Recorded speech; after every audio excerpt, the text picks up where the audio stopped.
પશ્ચિમ કચ્છના મુખ્ય મથક નખત્રાણા ખાતે તંત્ર દ્વારા દબાણ હટાવ ઝુંબેશ હાથ ધરાઈ હતી। સર્કિટ હાઉસ એસટી વર્કશોપથી આશાપુરાના મંદિર સુધીના કાચા પાકા તમામ દબાણો દૂર કરાયા હતા। નખત્રાણા પ્રાંત અધિકારી સૂરજ સુથાર, મામલતદાર ભરત શાહ, પીઆઈ અશોકભાઈ મકવાણા સાથે સમગ્ર પોલીસ સ્ટાફ સાથે રહ્યો હતો। દબાણ હટાવવાની કામગીરી ચાલુ કરવામાં આવી હતી। વહેલી સવારથી તંત્રની ટીમ જેસીબી જેવા સાધનો લઈ રાષ્ટ્રીય ધોરીમાર્ગને નડતરરૂપ દબાણો દૂર કરી ત્રીજા રાઉન્ડનો પ્રારંભ કર્યો હતો। રસ્તાની બંને સાઈડમાં દબાણો દૂર કરી લાખો રૂપિયાની સરકારી જમીન ખુલ્લી કરી હતી। ઉલ્લેખનીય છે કે અગાઉ વહીવટી તંત્ર દ્વારા વિરાણી રોડ, કોટડા જડોદર નજીક અને દેવપર યક્ષ નજીક ગેરકાયદેસર દબાણો તોડી પાડ્યા હતા। બુધવારે સર્કિટ હાઉસ પાસેથી દબાણ હટાવ ઝુંબેશ શરૂ થઈ હતી। આ કામગીરીમાં તંત્રના અધિકારી, કર્મચારી, પોલીસ, હોમગાર્ડ સહિતના હાજર રહ્યા હતા। મામલતદારે જણાવ્યું હતું કે રોડ પરના દબાણો અને પાણીના વેણ પરના કાચા પાકા તમામ દબાણો હટાવવા માટેની કામગીરી ચાલી છે।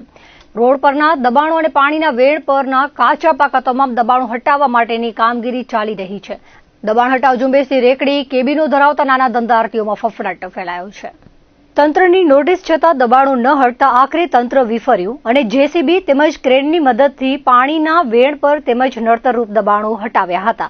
તંત્રને નખત્રાણાના વથાણમાં પાણીના વહેણ પાસે આવેલી કેબિનો હટાવવાની ફરજ પડી હતી।